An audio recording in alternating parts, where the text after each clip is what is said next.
Koto Katoa. Welcome to the MBA Thought Leadership Series. Thank you for your patience. And I would like to acknowledge my tahu and my tuahuriri as mana whenua here, and also start the evening off with a non-religious karakia. Please join in if you choose. Whakatau mai te wairua, whakawātea mai te hinanaru, whakarite mai te tinana, kia ia ai, ngā mahi ai. Thank you.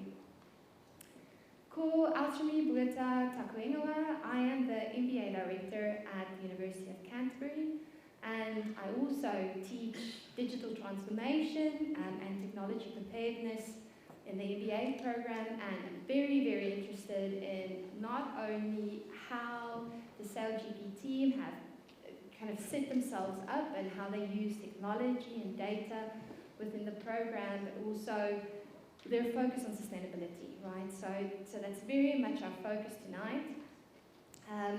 But I thought let's just take a step back before we start and get our speakers on the stage and just look at, we'll take a second to reflect on our current climate. Now, I'm sure if I had to ask anybody what the current climate looks like, it would be this answer, right? Everything is changing. Everywhere, all at once. So we're all drinking as leaders in our organizations and in the community. We're drinking from the fire hydrant that is, the economy, our social context, our technological context at the moment.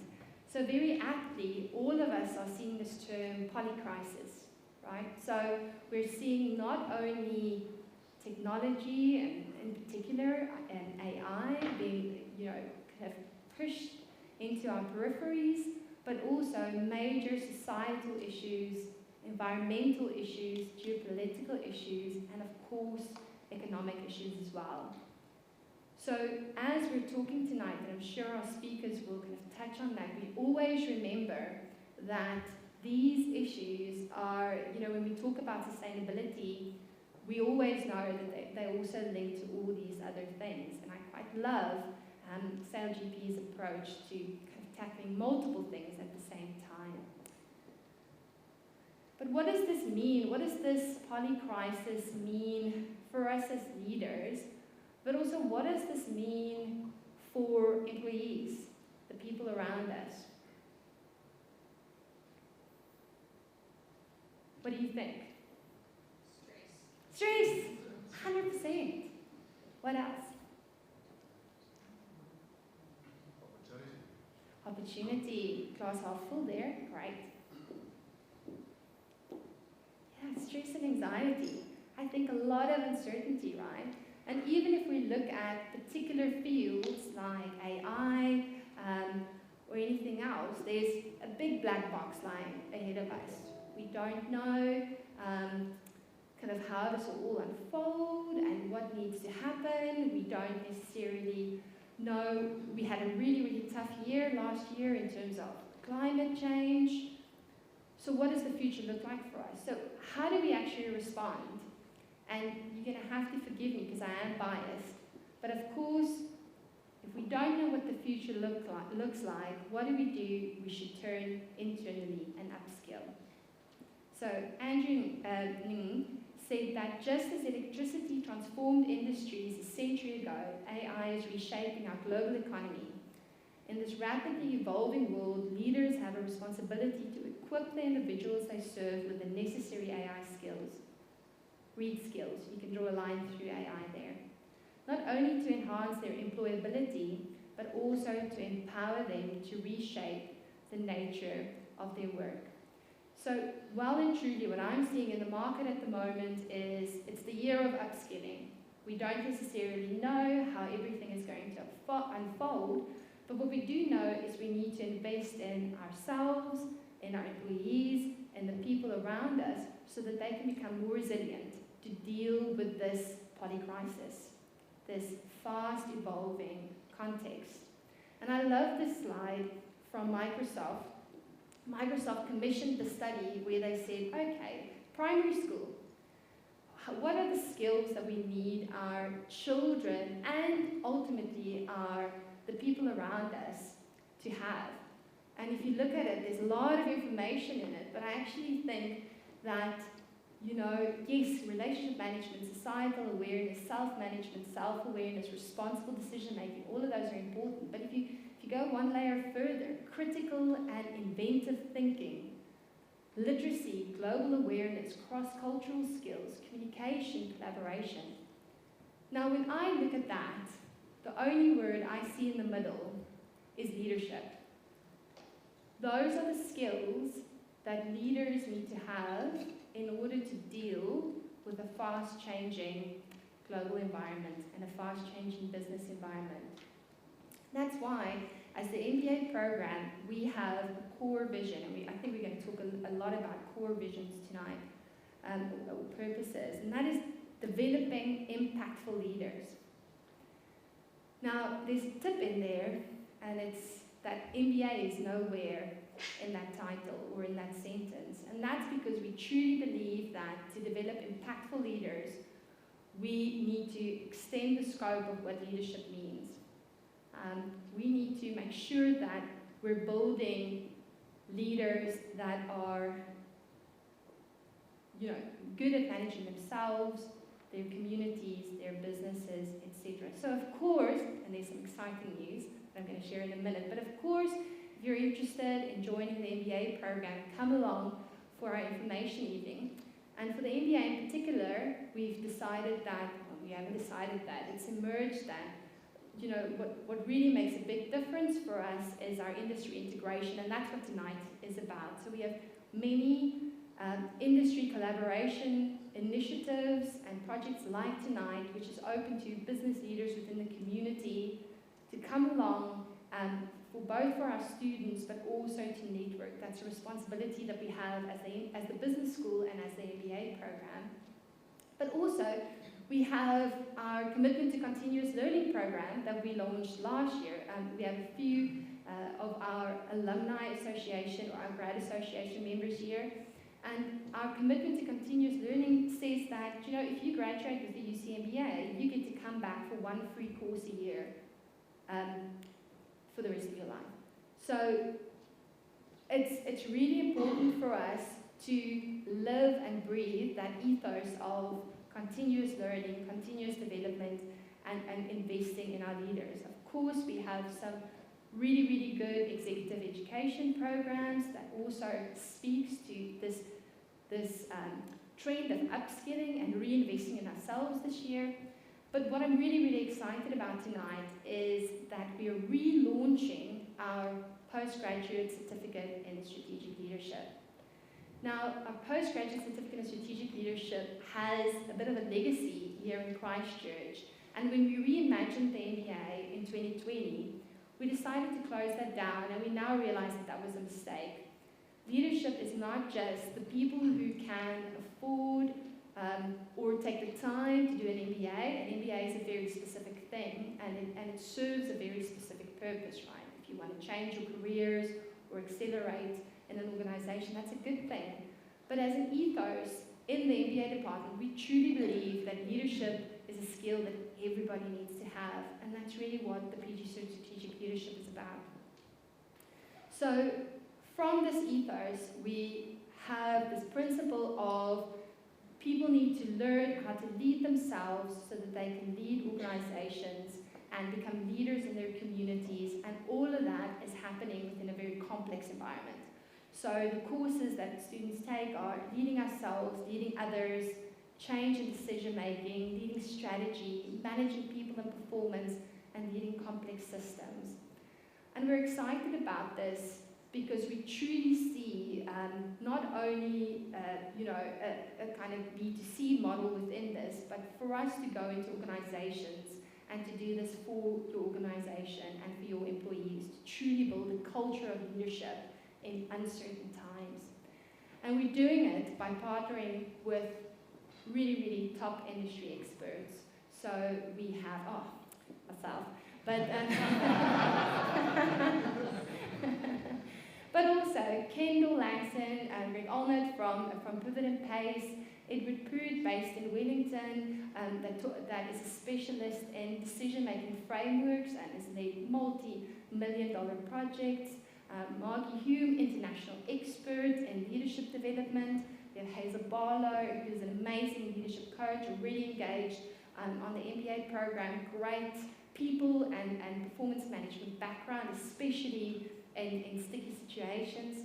Kambez Mani is multiple author of systems thinking and complexity. He studied systems thinking at MIT when Peter Senge wrote the book, The Fifth Discipline. So an absolute expert in this and so excited about this. And Sarah Wright is a local academic, but she's world-renowned in team capability. So she publishes in Harvard Business Review on team dynamics and getting teams working better together, and she teaches the Leading Teams course. So I'm super excited to launch that, but of course tonight is all about SailGP and navigating and looking at high-performance teams that do manage to navigate this really complex environment with complex goals. So before I start introducing our speakers, I just want to say that we're going to do Q&A at the end using Slido. And if you do want to submit any questions, you can do so during the course of the presentation, and we'll select a few questions as time allows at the end of the presentation. Right, I'm going to invite these speakers up, and I'll introduce each of you. Thank you, Tom and Annie. So Tom Verity. So Tom Verity is SailGP's Transition and Innovation Manager. He comes from SailGP as an engineer, but previously he worked at Formula E in a technology role supporting their sustainability goals. We're going to ask a little bit about that later. In his role at SailGP, Verity is responsible for a variety of sustainability initiatives, including the implementation of new technologies to reduce their carbon footprint. And he also works to create a more sustainable future for the sport of sailing. Thank you, Tom. Please join us.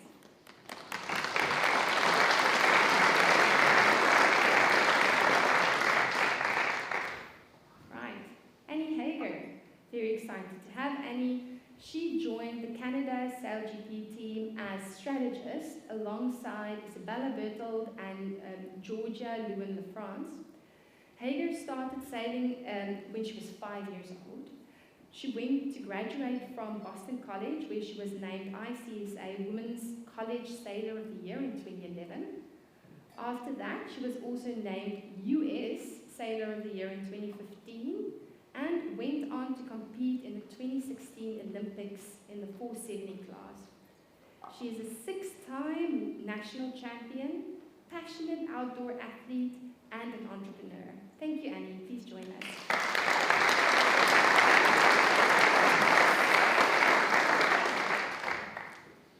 Rightio.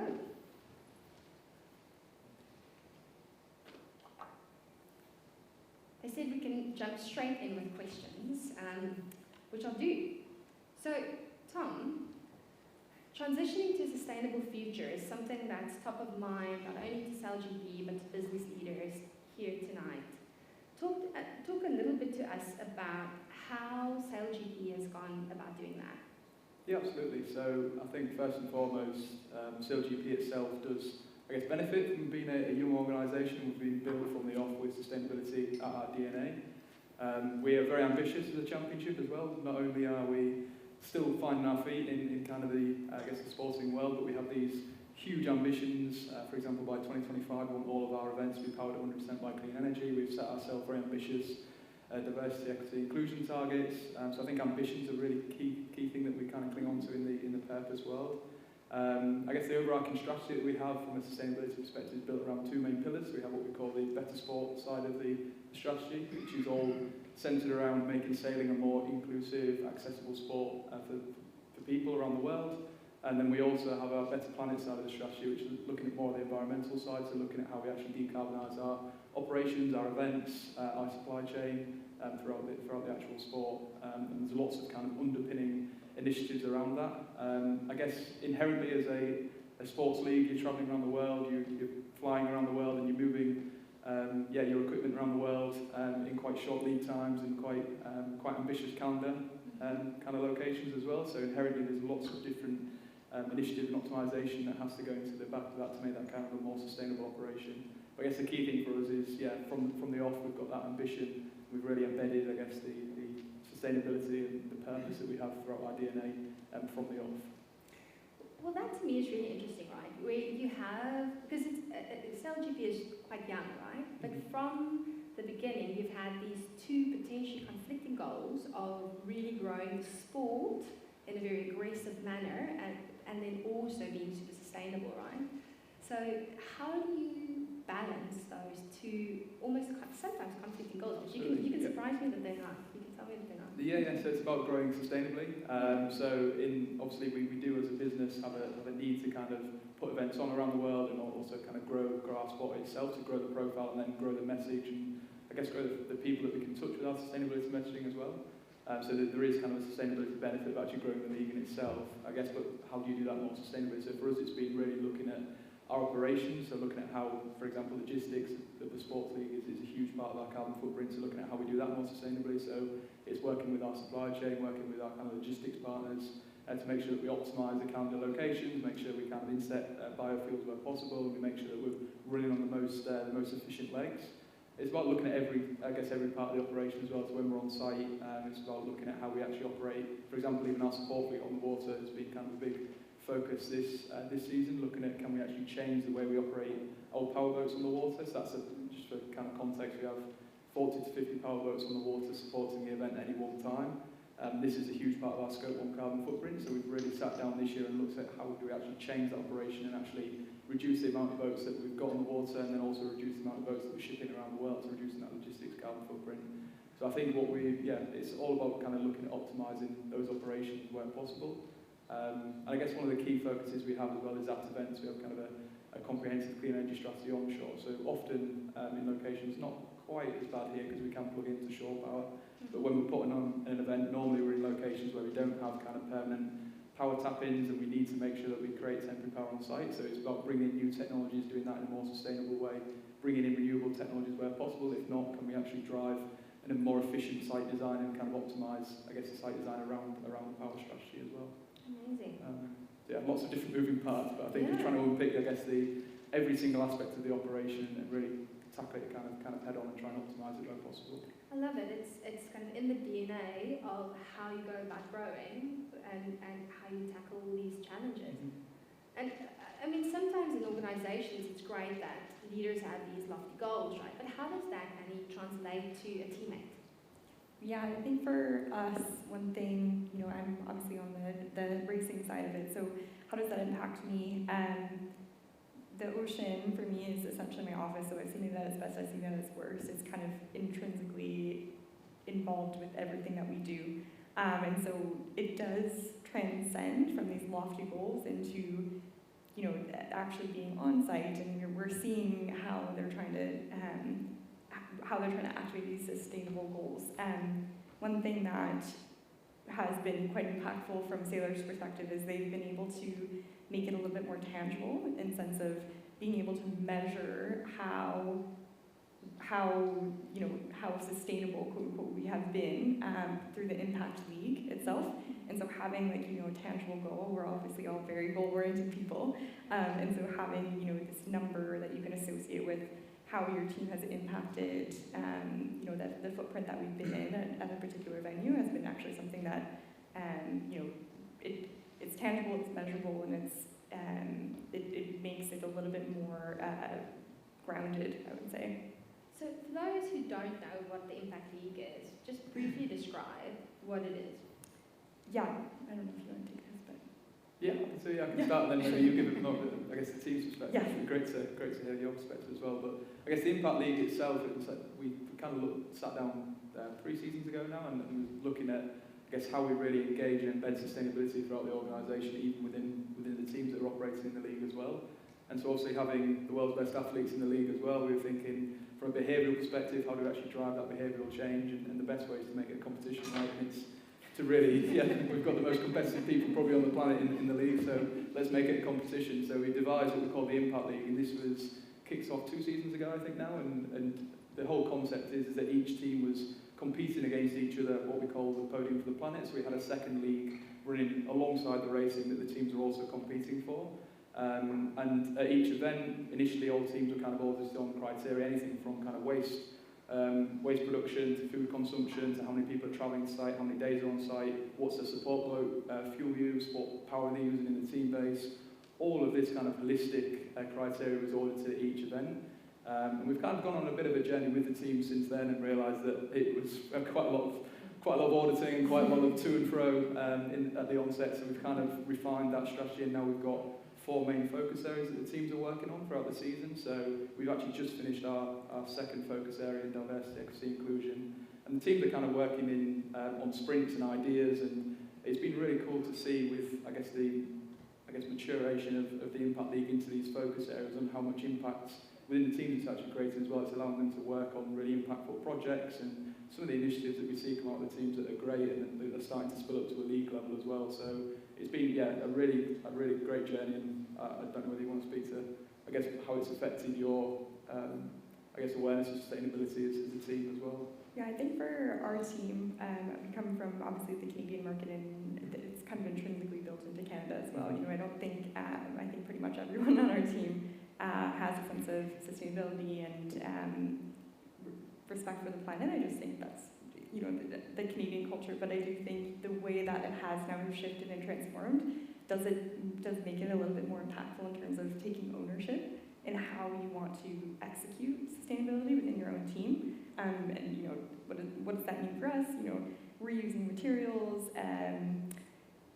is one of the key things that we try to do as a team.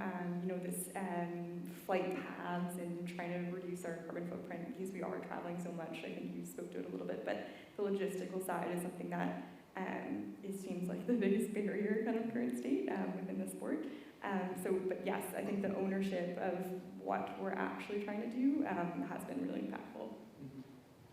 I think just to add to that as well, I think in terms of, I guess, the bigger picture of the Impact League as well, it's not only driving behavioural change within the athletes and the teams itself, it is also winning real funds for some of our Race to the Future partners as well. So each team is kind of, we sit down with the teams when they're onboarded into the league and ask them to align with some SDGs that are important to them. So we ask them to align with two SDGs that's important to that team, and the Race for the Future partner is built around those SDGs. And when the teams are actually winning in the Impact League, they're winning real funds that is then donated to those Race to the Future partners. So I guess the impact is also spilling out into the work that those charity partners are doing as well. I think New Zealand won the first award, did they not? Mm-hmm. Yes. Indeed, yeah. How are they doing this year? Well, yeah, it's still kind of, we're only kind of halfway through, so it's still early days, but they're very engaging, always doing well. Yeah. Good. Canada. We're coming for them. So, measurement and putting clear targets and measurable outcomes. But you also talk a lot about using data, right? So can you talk, Tom, a little bit more about kind of making a data-informed strategy as you go along? And Annie, I mean, as a strategist as well, how does that translate for you as a teammate? You start, Tom. Mm-hmm. Absolutely. So I think, data has been integral for our first understanding how we're operating as a business. So we kind of align our whole, I'll speak maybe on the decarbonisation aspect, but we align our whole kind of decarbonisation strategy around measure, reduce, offset. And the first part, that measure part, is, I guess, the most important part for us to understand. Taking one example, the support fleet that we use on the water, the power boats that the teams have out there, the broadcast boats, the safety boats. Probably three, when we first started out, we had no idea how much fuel we were burning, how much range we had on these boats, like how we were using them, what speeds. All the telemetry data we weren't even collecting at that point. So I guess data's been really important for us to first understand how we're operating. And that's not just the support boats, it's also our power use on site, it's also all our waste that comes out of the events as well, making sure we can weigh that and get data points on that, and then that informs our kind of strategy around each of these areas. And I think it's been really important in the Impact League as well. So we actually, as kind of a lot of our clean energy strategy on site is actually metering. On site We all had some beer before you came. I agree apparently as well. Okay. It's been about metering, so it's about understanding where teams are using their power in the team basis, for example, and we've then started to actually build up dashboards so the teams can actually see their power use against the other teams, and it becomes a bit more competitive, and that data has also driven more behavioural change. And I think from a more bigger picture competition piece as well, it is a very data-driven sport. Obviously we have, I think it's about 4 billion data points coming off the boats per day, and one of the differences of our sport as opposed to maybe a Formula One is that it's all open source, so the teams can go in there and look at all the different performance profiles and optimise their performance on the water, so that is driving from a performance angle some of the best racing that it could really. Yeah, I think for us, you spoke to it perfectly, is the data that we have at our fingertips. You know, afterwards we're analysing every single piece of data that we have, and the amount that we have, you know, the coaches in your ear telling you about, you know, someone's Jib Cunningham load. I know that's a very granular thing for all the non-sailors out there, but we do have it at our fingertips. So having access to the data and being able to digest it, having teams at our fingertips to say, oh, you know, I would like to see this plotted against that, analyze the data as a team, and essentially innovate from there has been incredible. I love that. One of the key changes that we did to the new MBA, it's now not so new anymore, is essentially to not separate data and strategy, right? You can't make strategy decisions without having data to inform that. How, Tom, did your time at Formula E, with all the data in that sport, kind of inform how you're approaching your time at SailGP? I think it's very similar. I think they were kind of, I guess Formula E are similar in terms of the sport itself was very new. They were still trying to understand their operations on site. The data side of things there, I was running air pollution monitoring projects actually, which was quite novel across our event. So we were actually using data there to inform where we actually how we set up our event. So do we have, it sounds quite small, but do we have the ambulances, the safety cars idling in a certain area because that's creating pollution near the grandstands? No, actually we should move them away. We should have them spread out so we can disperse some of the pollution that's coming from those vehicles. So that data strategy, you can get down to that kind of granular detail. We're using the air pollution monitoring data to really inform the site strategy. And I think Formula E as well is a very data-driven sport, similar to ourselves, and the teams, it's similar to ourselves, it's a single spec series. The teams are all using those, the teams using that centrally to actually develop the car and develop the batteries as well. The data is kind of integral throughout their operation, so I think, yeah, very similar to be honest. Amazing. So, you mentioned some Scope 2 and Scope 3 emissions, and I suppose that's probably the toughest part of your job. So talk us through, I suppose, your strategy and how you approach minimising that. Yeah, I think we're probably pretty similar to most of the businesses in the room here, is that Scope 3 is the majority of our footprint. So when we're looking at our carbon footprint, our Scope 1 emissions, obviously our immediate emissions on site and kind of within our control, so it's super important for us to address them, but Scope 3 is the majority of our carbon footprint. So for us it's firstly identifying the major suppliers that we're working with. Actually taking a step back, it's the initial onset is doing that supplier due diligence, so we have kind of a supplier engagement framework that we work through with the procurement team, and that is all built around sustainability credentials and actually understanding how this supplier operates their operations, their business, their offices, everything. It goes down to very granular detail, and that throughout that kind of initial engagement process, we're onboarding the supplier with our sustainable strategy in mind. And then when we get the suppliers on board, it's about working with them to really get the best service we can. I guess taking Kuhn & Nagel as a good example of our logistics partner. We've really worked with them over the past 2 seasons to optimise our logistics. That's one of our big parts of our kind of carbon footprint. So it's actually insetting fuels where possible. Can we actually get biofuels into some of the road legs that we do? Can we get biofuels into some of the sea freight that we're doing? Can we inset some of the air freight if we have to do that as well? And I think what we're learning as well, and maybe speaking to some of our power providers we're working with, such as the Greco, we're actually learning that we're pushing them to be more sustainable themselves.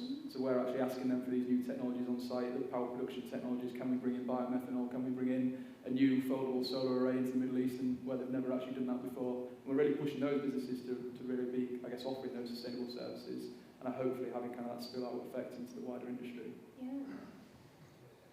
And And can you talk about, I suppose, how that's impacting your suppliers and the larger ecosystem in terms of just being better businesses, right? It sounds to me hellishly expensive, what you're trying to force them to do, but surely you're seeing some data around this is actually better for them in terms of their profit margins and everything else.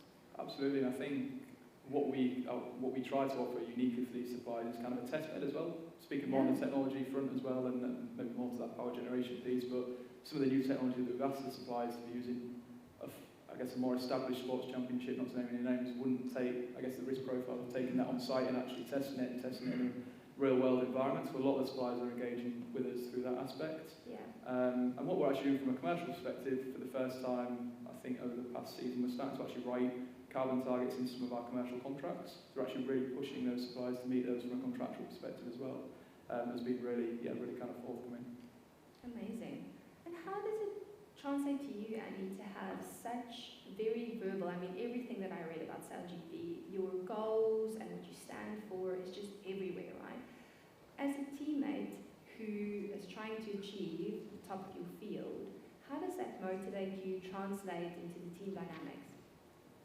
I think in terms of team dynamics and what motivates me, obviously the sustainability piece is something that's intrinsically built into me. It's built into the sport, it's built into how we activate on the water. But for me personally, it's the Women's Pathway program. It's something that's really intrinsically motivating to me.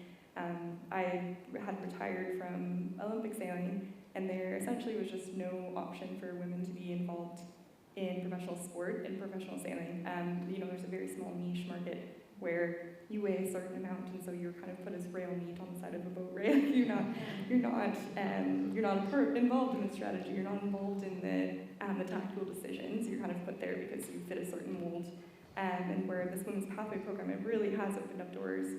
I'm a perfect example. I had to retire. I had gone on to quote unquote real world job, and now I'm back because of this program. And so, what motivates me in terms of the goals that they've set up is, and I really do feel as I'm opening doors up for future generations of women, as they're building this program and they're building towards having an all-female F-50 fleet one day. So it feels like we're on the precipice of just blasting the doors open for women in sport, and so that's what intrinsically motivates me. Amazing. So on that kind of social sustainability path, Tom, you also do a lot of work with motivating kids to get into sailing. Can you talk a little bit about that? Yeah, absolutely. So every single event we go to, we run what we call an Inspire program. An Inspire program is kind of a community engagement program, usually with local school children. We have three main pillars to that program. So we have a careers pillar. So we actually bring in school children through internships into the league, and they work with the teams. They work all across the event. It's great to see them around site, and we actually are starting to see a lot of those candidates come through into full-time roles as well. We also have a racing program, so we work with the local sailing clubs, and we're working down at Naval Point this weekend, and got some of the best sailors in the local region, and they're all sailing on wasps around the event, and put on some really great racing, actually, to be honest, in between the events. And that's again creating that pathway for these kids into this professional sport of sailing. And then we also have a education program, the third pillar there. So when these kids come on site, we bring them through, we do kind of education sessions with them, usually centred around clean energy. So we're teaching them about, obviously, our F-50s and their boats that they're sailing are powered by the wind, but what else can be powered by the wind? How can we teach them around renewable energy and kind of, I guess, the importance of the energy transition? So we have, we had release targets. I think it was to reach 15,000 kids in the first 4 seasons, and we've already reached 19,000. So the next target is now 25,000. Can we beat that? And we just had our largest event ever. We had 1,500 kids come through the event in Abu Dhabi, actually.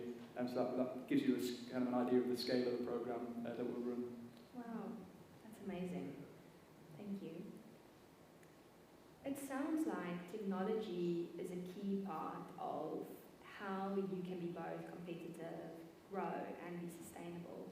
Can both of you talk a little bit about some of the technological advancements that you're really, really excited about?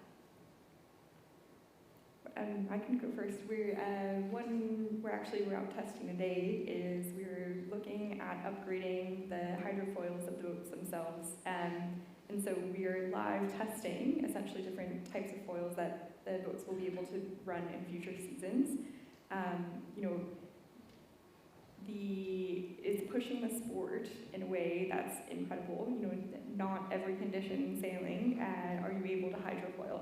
And so having, both a league that's essentially trying to be commercially viable and be broadcast ready to have, it's exciting when the boats are flying, and if you're kind of sitting in the water, it's not, it's not really enticing to watch. So, pushing the commercial viability of the boats themselves kind of leads us to technology innovations to try to get the boats, flying earlier, flying higher, and we're the lucky team that gets to be able to test these boards.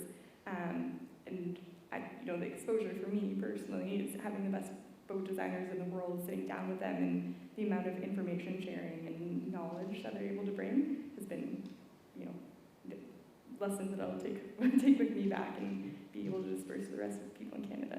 Amazing. Tom?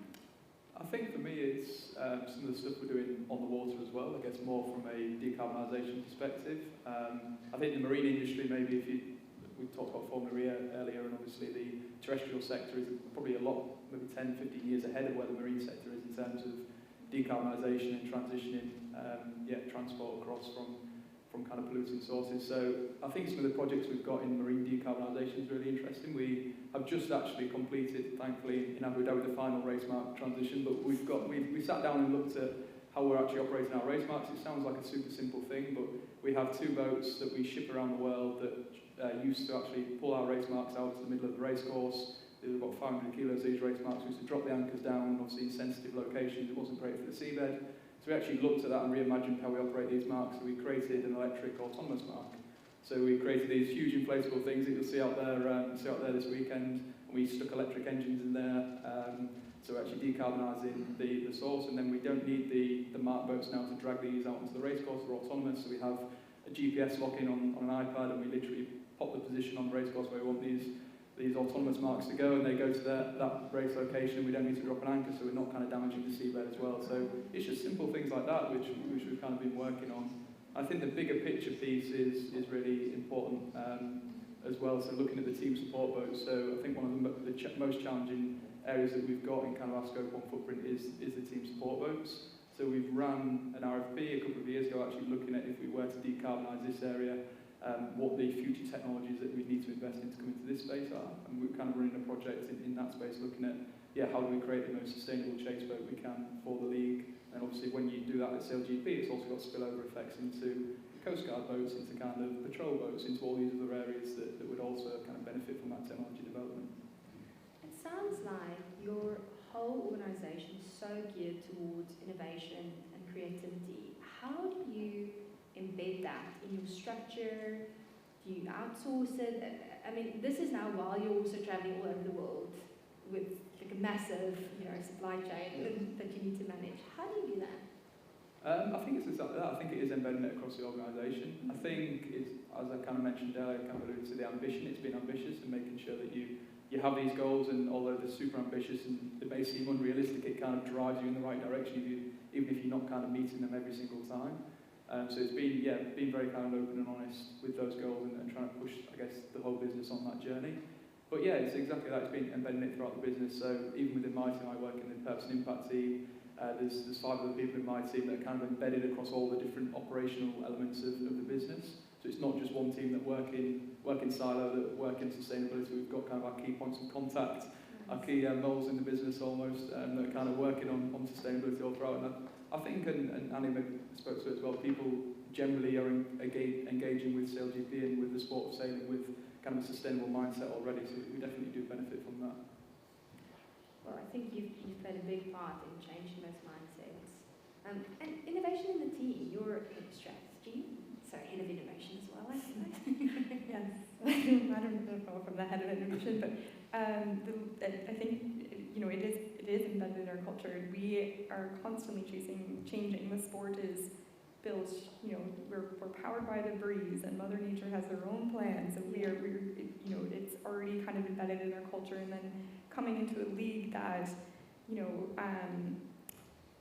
a lot of things are out of your control. And so I think from the onset, having a culture that's able to be resilient and adaptable, and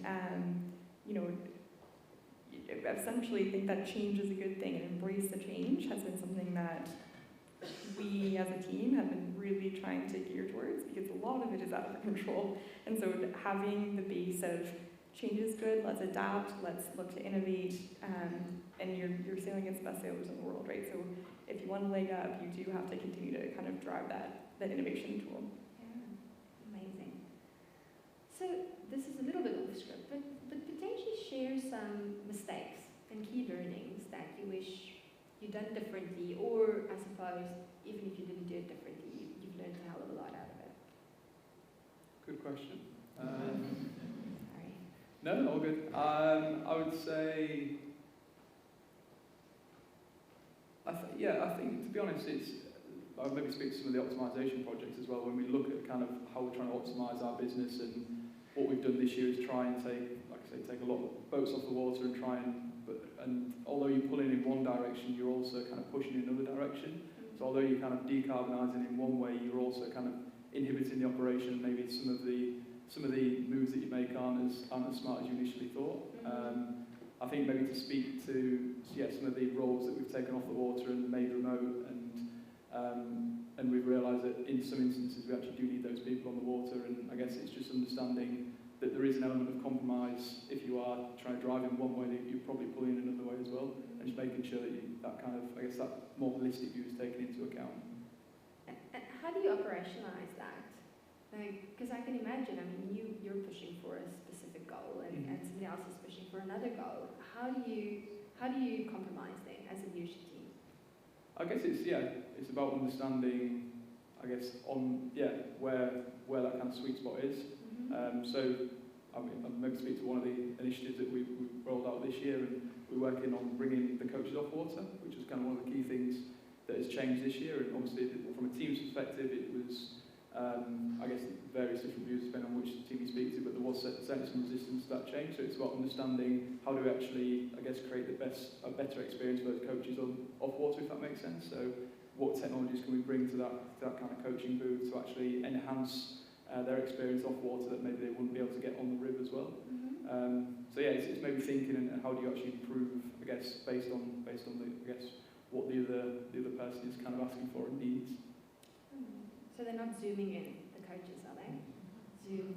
Yeah. Annie, do you have anything to add? Lessons learned. For lessons learned, I would like to speak to that topic a little bit about what I was just alluding to, but I think that there is some tension in terms of what us athletes are used to and need versus the sustainability goals. So for instance, the coaching is a great example.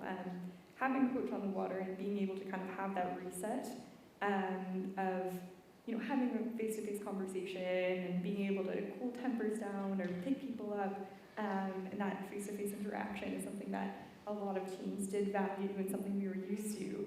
And now with the shift and change of, not only the coaches, now they're off the water in some instances, and now they're actually shifted off to being in London to reduce the footprint of travel.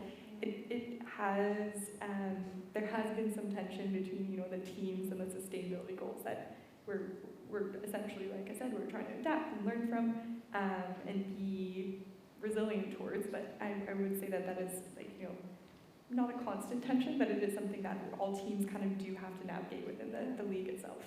I think it's a journey as well. I think maybe the Impact League is kind of a good example of that. Yes. When we first rolled the Impact League out, it was super complex with all these criteria, and the teams, I know, were obviously busy with the racing side, busy on the performance side, and we're asking them to do all these added things onto their work list. So I think it is kind of going on the journey with that user and with that kind of the end user of those initiatives, and it's how do we actually simplify it, how do we make it more amenable for that operation. Like I say, we've gone kind of matured the Impact League now, so it's based on 4 focus areas, reducing a lot of the bureaucracy and a lot of the reporting that we were asking for. Yeah. So I think it's a continuous journey, I think. Yeah, there always will absolutely. be kind of a bit of push and a bit of pull in those directions, but kind of going on the journey together. And I think with most of the examples, we've both got kind of that end goal in mind. Yeah. And you've articulated that end goal very well, and it's like going on the journey together. I think that's the operative word. That's great. So before we go to Q&A, I think from the outside, we can see that SailGP is all about impact, right? Making a real impact in sport, making an impact on the environment, and making an impact in so many different groups, right? Women, kids. And that's doing it while you're running this high-performance team. So what are the 2 top tips that you can give to sustain a high-performance team or organization? Sure. For me, I would say is knowledge sharing for our team and building trust, I think would be the 2 top tips for us. And in terms of knowledge sharing, we have on our team, this might sound harsh, but we're only as good as our worst person. And so, we have 2 people on our team who are absolute experts in their field. And so having that knowledge sharing base, no questions, dumb question, and also having the intrinsic trust that everyone's going to be doing their job and doing it the best of their ability, allows us to perform at a high level, even when, the league throws things our way that we're not necessarily, ready for. Nice. Thank you. I think I've mentioned it on, but it's kind of been ambitious, I would say, from the start. And even if, I guess, being bold as well would be that second point. And even if you're not entirely, you've set these goals, you're not entirely sure how you're going to get there, not kind of getting bogged down in the detail, but kind of trusting the process and going with it, I guess, is certainly how we seem to operate. But I think, yeah, certainly being ambitious. Because even if you're setting these targets and you're setting these goals and you only go halfway towards them, it's pushed you in the right direction. That's amazing. Yeah, I was listening to somebody speak today about how, and it's one of the New Zealand kind of unicorns and high performance companies, and the CEO said that he appoints people for 5 years from now. Knows exactly where he goes. He doesn't appoint for today. He appoints for that, and he sets the company up for that, and that speaks to that ambition part. It's lovely. Thank you. I'm sure everybody's burning with some questions. And I have the daunting task of trying to navigate the Slido that Tim needs me to navigate. Right.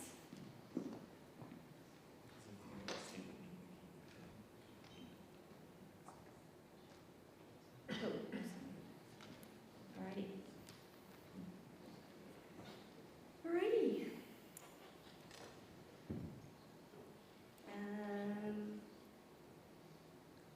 I think we've addressed this a little bit, but I might just ask it again. So how do you manage the trade-offs between sustainability expenses and business profitability? What decision or value frameworks could you recommend? So I think for us, what we're starting to see is, our purpose and our sustainability aspect is actually really good for our business as well. It's creating kind of a better business. So I think it's certainly looking at that mindset change, certainly working with the commercial teams and the sponsorship teams who are driving a lot of the business into the league itself, and helping them. How do we actually speak around our sustainability strategy? How are we actually leaning into that with our partners, with our sponsors that we're bringing on board as well? And I think we're going on that kind of journey where we are realising. I think I was chatting to our commercial director 2 weeks ago, and we were looking at around 70% of the deals that we did over the past 2 seasons are all based around our purpose and our sustainability. So it's about, I guess, that mindset change internally. On understanding how the sustainability side can actually be better business as well. And also creating, I guess, viable propositions. So a lot of the stuff in the technology development is about what's the bigger picture, can we actually look at commercialising it outside of SailGP? We're not going to be kind of, I guess, pushing money into a certain area and it not really having that bigger kind of spillover impact. Yeah, that's great, thank you. I wasn't listening, I was reading questions. Everybody else. This is nerve-wracking reading these questions and trying to figure out which ones to ask. But I've got a good one for you, Annie. So sailing often requires quick decisions based on input from multiple team members. How could business leaders benefit from collaborative decision-making? For us on the boat, it is a very, if things are going well, the boat is extremely quiet. And if things are going poorly, everybody's kind of chipping in. And so I think, you know, from a business perspective, I think that that's, you know, if you have a leader who is, you know, confident in their decision making, confident in the direction that the team's going, and is able to think a step ahead and be able to communicate clearly about intention, and, you know, not necessarily have to communicate every input if the trust is there, then I think, you know, it makes a well-oiled machine. But when there's a little bit of, you know, chaos or maybe not clear intention, I would say, it gets quite chatty in the boat, and that's when you kind of see the snowball effect of too much input and bad decision making, and people, you know, and snowballs from there of not being confident in the next step, that sort of thing. So, you know, I think there is a lot of inputs that need to be done on the boat, but the intrinsic trust of everybody doing their job, and then providing information as needed to get the driver to make the best decision possible, I think is, you know. That's excellent. And I suppose it leads into this next question that's also relating to business leadership and how the skills that you've learned in the sport translates to business. And it's about empowering every member to contribute their skills and knowledge, right? So how can the lessons that you've learned in this field, both of you, from an organizational perspective, but also from a team perspective, what are the key takeaways that leaders can take back to their businesses? I think, well, not to kind of overrate the point, but certainly working in my team, we have Chief Purpose Officer is my manager, and she's very bold and ambitious, and it's about really setting your team on that kind of that roadmap, and everything she embodies kind of runs through the team. That ambition, and like I say, not to kind of overrate the point, but that ambition is really important for us, and it keeps us motivated and keeps us driving in that direction. And I guess being clear on the targets as well, so I guess more so than certainly in other sports, we're quite prescriptive in terms of our targets and really where we want to get to by what time. And that really drives a lot of our initiatives and drives a lot of our kind of efforts into make sure we're doing it into kind of the right areas. So being, I guess, prescriptive in terms of where you're trying to get to at what point, and then that motivates the team and can kind of rally around that. Great. Thank you. Annie? I think for me, you know, I have a quote-unquote real-world job, and then I also have sailing, and I'm lucky enough to be able to navigate both. One thing that sailing has done for me that I've been able to really translate is the teamwork aspect of it, and, you know, the culture component. Because if you're on a team that has a bad culture, like within sailing, there's a direct translation into performance. And I think oftentimes within business, there's not necessarily, you know, you could be in a toxic culture, and yes, there is performance objectives, but it's not as black and white as like an actual sport of like, you know, you came 10th at that regatta, and where did the breakdown happen? And you're able to have those kind of stopgaps of like, let's examine this, what's wrong with the culture, how can we look to rebuild that? And so, you know, having sailing, for me at least, and being on teams that have winning cultures, and trying to kind of translate that into the the business component has been a very interesting navigational tool for me. That's really interesting. I wonder if there are some kind of team metrics that you can put into place. I think definitely something I'm taking away from tonight is, you know, you can only manage what you measure, and putting those key targets there is really key to changing behaviour, as you said, Tom. I've got a tough one for you, Tom. What was the most challenging business decision that you've taken with regards to sustainability? Tough question. I would say being open and honest. We've spoken a lot about ambition, and we've spoken a lot about setting targets, and I think, like I say, being open and honest on how you're going on that journey. And I think we try and do that as a business as well. And I think we are starting to get to the point where we've looked at some of the targets that we've set, and we're actually looking at rebasing them. And it's like, actually, we set these targets 3-4 years ago. We were a completely different business. We were starting up our operations completely different. It doesn't really reflect how we actually operate as a business. So it's actually resetting, and you've set these targets, you've been working on them for 2-3 years, and it's like, actually, are they as realistic as we think, and are they really reflecting our operations. So I guess that's one of the upcoming, I guess, difficult decisions that we're going to be undertaking, is actually revising that strategy and looking at how we best kind of reset those targets to reflect our kind of current operation, current business. It's really interesting. That links to another question about how do you then manage, say for example, the customer experience, and do you then weigh that up in this decision to kind of retarget, I suppose? Yeah, absolutely. I think the overarching, I guess, the core strategy is these targets are built around that kind of core strategy, and I don't think that core element will change. If we talk about the better sport, the better planet, the core elements of it won't change. But the targets, will be kind of still based around that kind of core strategy, so it still does align with all our supply network, still does align with all our kind of partnerships that we've built around that core strategy. And also looking, I think really important for us, looking to external validation as well has been really important. So working with external consultants, working around the UN frameworks, around all these sustainability frameworks, kind of validates, I guess, that resetting of those targets. That's great. Now we need to know, is it better targets or worse targets? Tell us. I think it's just more reflective of our business. So a lot of the targets we set were back in 2019 when we only had, I can't remember how many events, I think it was about 5, 6 events, and we only had, was it 5 teams, something like that. So and again, it's just being more reflective on the operation, and can we actually create an intensity target? So we're looking at absolute targets, we're looking at intensity, those type of business decisions are quite important as well, and how you actually measure. I think being more aligned with science-based targets as well. So our rebasing our targets more aligned with kind of the Paris Initiative and certainly some of the UN SBTI frameworks, and kind of some of those more science-based targets is going to be important for us. Interesting. Have you made some tough decisions around sustainability?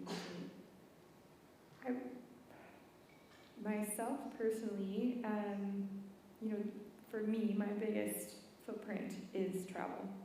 And so, having that as something you're constantly, I have to be at an event. Like, that is something that you can't really navigate around in logistics, as, we've mentioned many times, is the biggest,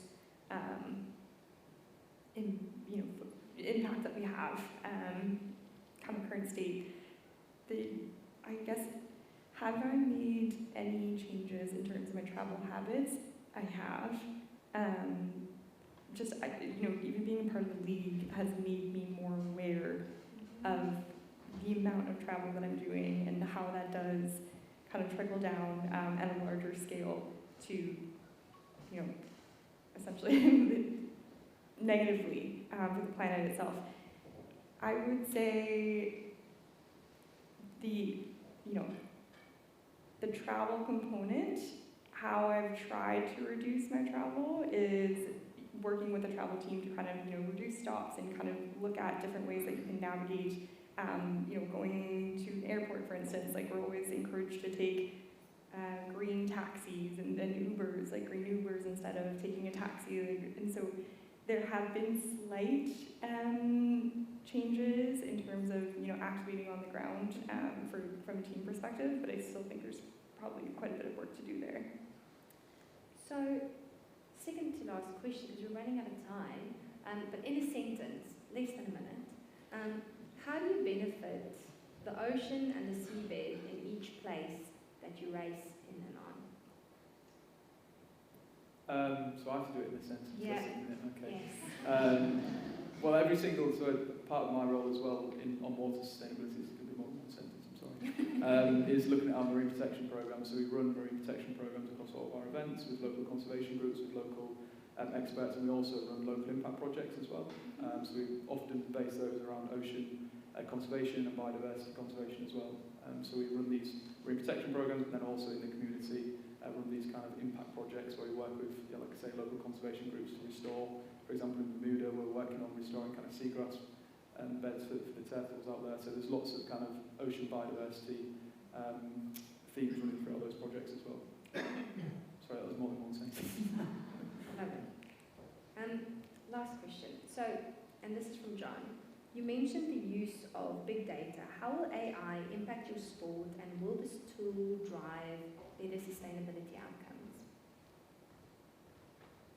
students, yeah, not yes, in short, yes. I know there's a lot of work going on in kind of our technology team as well around AI and how we're using that for our fan engagement. So looking at our kind of fan engagement with the sport and how we actually drive, better kind of customer propositions. So that's been a really big thing for us.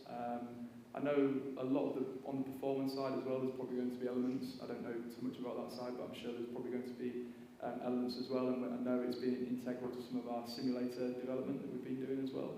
So developing simulators for the athletes and for also fans and kind of prospects to be almost at the helm of an F50. I know AI has played quite an important role in that development as well. Nice. Awesome. Do you have anything to add? No, I was going to say the simulator, that's exactly it. Is, collecting all that data and being able to have it in a simulator that, as you're driving, all these data points kind of accumulate in a real life experience of being able to drive a boat while you're on land. Cool. So before we close off, was there anything that we didn't get to today that you wanted to potentially raise? Any points unmade? I think, well, like I say, we are hopefully kind of open and honest in that journey. We have got these ambitions and we want to kind of be open and honest. And I guess what we really do believe as a sport is we've got, I guess the key question that we get asked often is, well, you are a sport, you're trying to be sustainable, is the most sustainable thing not to have put on the events and not to do the sport. But I guess the key thing for us is that we really do believe wholeheartedly that the sport has kind of that platform to really be a power for good, and it can really touch elements of society that I guess other areas and other kind of sustainability businesses can't touch. So I think we really do have, I guess, almost a purpose to actually make sure that we kind of put on these events from a sustainable perspective so we can reach those different elements of society. Excellent. Thank you, Tom. Annie? I think that essentially what Tom just alluded to is exactly perfect for me as well. As SailGP is a leader in the sustainability field, kind of current state of there. A rising boat lifts all tides, it's a rising tide, lifts all boats, and but I think, every single avenue that SailGP has been able to touch, in different parts of the world and different sponsors, really does have these goals in mind, and I think that, as leaders, they are lifting up sustainability and even just awareness to every single stop we go to. Amazing. Thank you so much for your time and coming through tonight. We appreciate that you have such a busy weekend. So we really appreciate it and thank you for sharing your knowledge and insights. Thank you.